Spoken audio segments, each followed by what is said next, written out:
From forming the band to releasing your first album, what was that process like? What was that journey like? It was a long process that we didn't really know that we were actually going to ever get anything out. There's a lot of setbacks, a lot of second guessing. And yeah, and the first recording we put out, which isn't available anymore, it's just a self-titled demo kind of thing, is a little different than what we turned into. Not too much. I don't feel like it was really representative of what we were doing. So after that, I wanted to try to do make the sound as honest as possible. Just what we sound like playing in a room is kind of the goal that we've always had. Now, were you self-recording all your releases? Yeah, not all of them. We've recorded ourselves.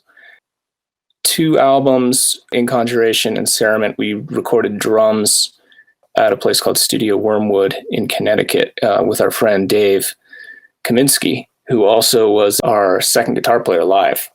So he had a really cool studio and still does, actually. He's a great guy, great engineer. And he recorded drums for those 2. Everything else, I've recorded pretty much everything for.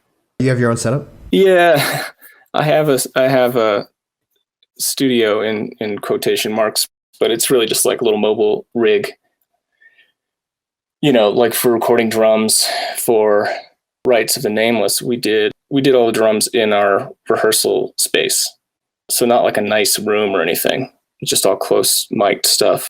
But it turned out really well considering. So yeah, it's just a little mobile rig, and wherever I can bring it is where the studio is, basically. Let's talk about Rites of the Nameless. It's your 4th album, and it came out in October of 2020. How long were you working on this album? Let's see here. It had been a while. There were some setbacks with this one, for sure. So probably over a year. There was a long process of trying to figure out how we were going to record it, and drummer issues happened.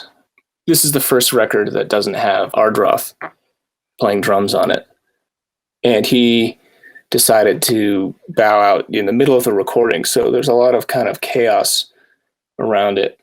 Yeah, it took a while. So how did you end up recording the drums? Is it a drum machine on the album? No, it's not. It's Alex Fuel.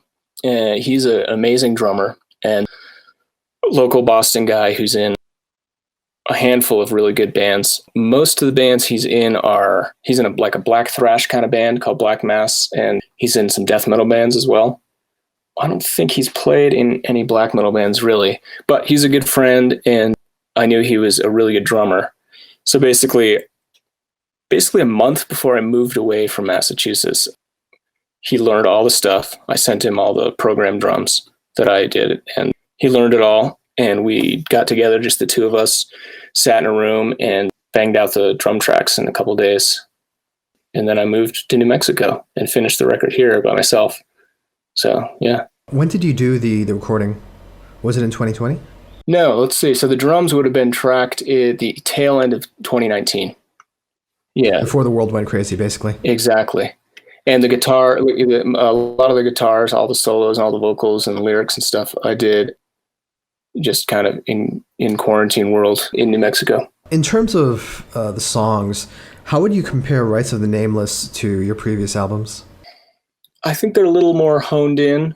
I feel like the album previous to Rites, Cerament, was kind of a restart for us, in that I wanted to kind of reassess the songwriting and sort of try to bring out the best elements of what we can do and kind of leave some of the stuff that was unnecessary.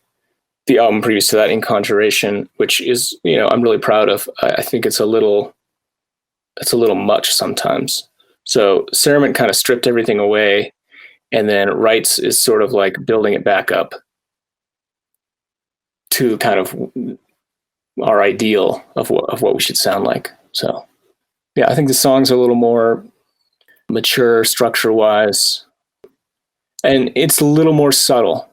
Like the prog influence and stuff is a little more subtle. It's kind of hard to hear unless you listen to it a couple times. Can you explain what you mean by removing the stuff that was unnecessary?